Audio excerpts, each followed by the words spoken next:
बिस्मिल्लाहिर्रहमानिर्रहीम। मेरा नाम मोहम्मद आज़म है और आप मेरा YouTube channel traffic educational tube देख रहे हैं। मैंने एक सिलसिला शुरू किया है कि ये डिजिटल वार्डन ऐप से चलान अगर होता है तो वो मुख्तलिफ banking apps, mobile apps, jazz cash, easy पैसा वगैरह से किस तरह पेड होगा। तो उस तरफ जाने से पहले मैं दोबारा PSID के ऊपर इसलिए आया हूँ कि ये एक इंतहाई जो है ये इम्पोर्टेंट पोर्शन है। यहाँ से ही आपने जो है तमाम तर चीज़ें वेरीफाई करनी है। तो असल में इस जो सिस्टम को लाने का मकसद था वो भी यही था कि ये फ़ेक चलान को जो है वो एलिमिनेट किया जाए, फ़ेक चलान को ख़त्म किया जाए, उनके ऊपर नज़र रखी जाए। उसके अलावा जो करप्ट प्रैक्टिसेस हैं उनको रोका जाए और टाइम को सेव किया जाए। ये सारे सिस्टम को लाने का मकसद था। तो ये मकसद उस वक्त पूरा होगा जब आप ये जो PSID नंबर के रेलेवेंट मैसेजेस हैं, जब आप इनको इंतहाई गौर से देखेंगे और इनको वेरीफाई करेंगे तो इसमें करप्ट एनालिसिस की एंट्री जो है वो नामुमकिन है। तो ये ट्रैफिक पुलिस ऑफिसर हो या वायलेटर हो, उन दोनों को चाहिए कि वो इस मैसेज के ऊपर जो है वो तवज्जो करें और गौर करें। इसी के अंदर तमाम तर जो चीज़ें हैं वो छुपी हुई हैं और इसी से आपने आगे जो है वो प्रोसेस करना है। तो हम अभी यहाँ पे जो डिजिटल वार्डन ऐप की PSID है उसको एक रिव्यू ले लेते हैं। ये सबसे पहले वाला मैसेज है जब ट्रैफिक पुलिस ऑफिसर अपना सेशन इंफॉर्मेशन फीड का कंप्लीट करेगा तो उस वक्त ये उसके मोबाइल के ऊपर सबसे पहले ये मैसेज आएगा। जैसे वो जनरेट चलान के ऊपर क्लिक करेगा तो ये मैसेज आप गौर से देख लें। तो यहाँ पे ट्रैफिक पुलिस ऑफिसर के लिए एक टिप ये है कि वो इसका फौरी तौर पे स्क्रीनशॉट ले लें, क्योंकि हो सकता है जब आप फीडिंग कर रहे हो तो उस वक्त जो मोबाइल नंबर वायलेटर ने लिखवाया है, अगर वो मोबाइल नंबर आप ठीक नहीं लिखते तो 8070 का जो मैसेज है वो तो किसी और नंबर पे चला जाएगा। तो उस वक्त फिर वायलेटर हो सकता है कि वो आपसे एतराज़ करे। तो उस एतराज़ से बचने के लिए आपको चाहिए कि आप फौरी तौर पे इस मैसेज का जो है वो स्क्रीनशॉट ले लें ताकि बाद में कोई परेशानी ना हो। तो इसका एक रिव्यू लेते हैं। ये सबसे पहले आप देख सकते हैं 18 इंचों की PSID है, ये यूनिक PSID है, ये ऑटो जनरेट PSID है।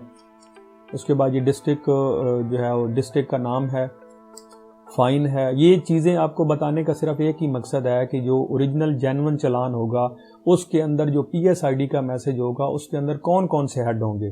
तो ये जब आपका चलान होगा तो आप इन तमाम चीज़ों को वेरीफाई कर लें, क्या इनमें कोई चीज़ मिसिंग तो नहीं है।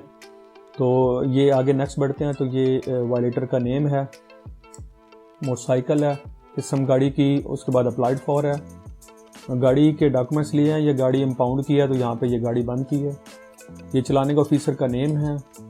उसके बाद ये जो है यहाँ पे आप देखें ये यहाँ पे 3 सवार का और विदाउट हेलमेट का चलान किया गया है मोटरसाइकिल का। तो अब मोटरसाइकिल का जो सिंगल कोड का चलान है वो मैक्सिमम जो है वो 300 है, या मसलन अगर वो वन वे आता है तो फिर लाहौर के अंदर चलान जो है वो वन वे का चलान 2000 है। तो अगर आप चलान को अपनी अमाउंट को वेरीफाई करना चाहते हैं कि ये 200 या 300 की बजाय 500 कैसे हुआ है तो वो यहाँ पे आके वेरीफाई हो जाएगा। तो यहाँ से जब 2 वायलेशनें देखी तो इसका मतलब है कि ये 500 इसलिए हुआ है क्योंकि यहाँ पे 2 वायलेशनों का चलान किया गया है। उसके बाद ये लोकेशन है जहाँ पे ट्रैफिक पुलिस ऑफिसर खड़े होकर चलान कर रहा है। तो जब आपका ये चलान होगा और ये आपको दिखाया जाएगा ये प्रिंट, तो उसके ऊपर आप जो है वो लोकेशन भी चेक कर सकते हैं। ये डेट एंड टाइम है, नीचे रिमार्क्स हैं 10 दिन के अंदर अगर आप चलान नहीं लेते तो फिर अदालत से लेंगे।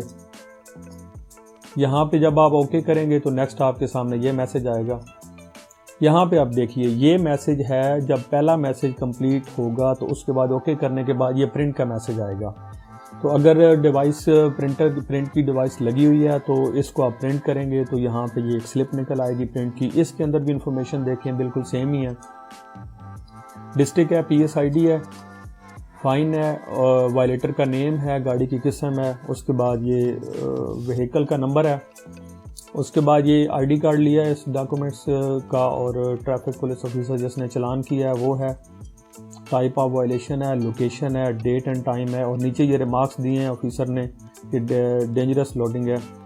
तो उसके बाद नेक्स्ट जो है ये 10 दिन के अंदर आप चलान अगर नहीं लेते तो फिर आपका चलान जो है वो अदालत से लेना पड़ेगा। तो यहाँ से अगर प्रिंटर डिवाइस लगी हुई है तो यहाँ से ट्रैफिक पुलिस ऑफिसर इसको प्रिंट दे देगा, और अगर प्रिंट डिवाइस नहीं लगी हुई तो नेक्स्ट फिर आगे क्या होगा ये आपको दिखाते हैं।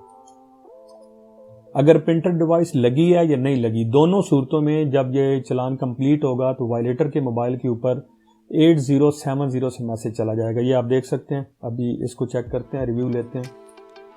वायलेटर को चाहिए कि सबसे पहले वो ये देखे कि क्या उसको मैसेज डायरेक्टली 8070 से आया है, इसके अलावा किसी और नंबर के मैसेज को आप जो है वो एक्सेप्ट नहीं करेंगे। तो यहाँ पे ये एक रीचेक हो गया। उसके बाद ये नीचे डेट एंड टाइम है, फिर ये चलान की PSID है, ये 18 इंचों की।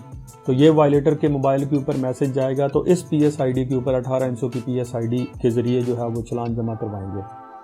उसके बाद ये डेट है जिस डेट को चलान हो रहा है, और ये नीचे जो है अमाउंट है ये 1000 की। तो जो फ़ाइन आप जमा करवा रहे हैं वो यहाँ से भी आपको पता लग जाएगा कि ये 1000 की PSID है, और नीचे जो है ये गाड़ी का नंबर है। तो यहाँ से जो वायलेटर है वो यहाँ से अपनी गाड़ी का नंबर भी वेरीफाई करेगा कि आया कि ये जो उन्होंने नोट करवाया था क्या ये गाड़ी का नंबर वही है, तो वो यहाँ से भी वेरीफाई कर लेंगे। तो इस तरह ये जो PSID है चलान की, जो लाहौर डिजिटल वार्डन ऐप के ज़रिए और पूरे पंजाब के अंदर भी ये सेटअप शुरू हो चुका है। तो ये उसकी PSID का एक रिव्यू था। इन चीज़ों को जो है वो ट्रैफिक पुलिस ऑफिसर और वायलेटर दोनों के लिए ये रहनुमाई है। एक मैं और चीज़ बताता चलूँ कि आम तौर पे ये होता है कि कुछ वायलेटर मैसेज दिखाते हैं अपने मोबाइल के ऊपर कि ये जो मैसेज है ये मेरा चलान का मैसेज है, और उन्होंने 8070 को एज ए कॉन्टैक्ट सेव किया होता है। तो वो आपने फॉरवर्ड शुदा मैसेज जो है वो ट्रैफिक पुलिस ऑफिसर ने एक्सेप्ट नहीं करना, बल्कि उसको वेरीफाई करना है कि आया कि ये वाकई 807 से आया मैसेज है, या ये उसने 8070 को एज ए कॉन्टैक्ट सेव करके वहाँ पे कोई मैसेज जो है वो फॉरवर्ड करके भेजा है। तो ये तमाम तर चीज़ें जो हैं ये वेरीफाई करनी है।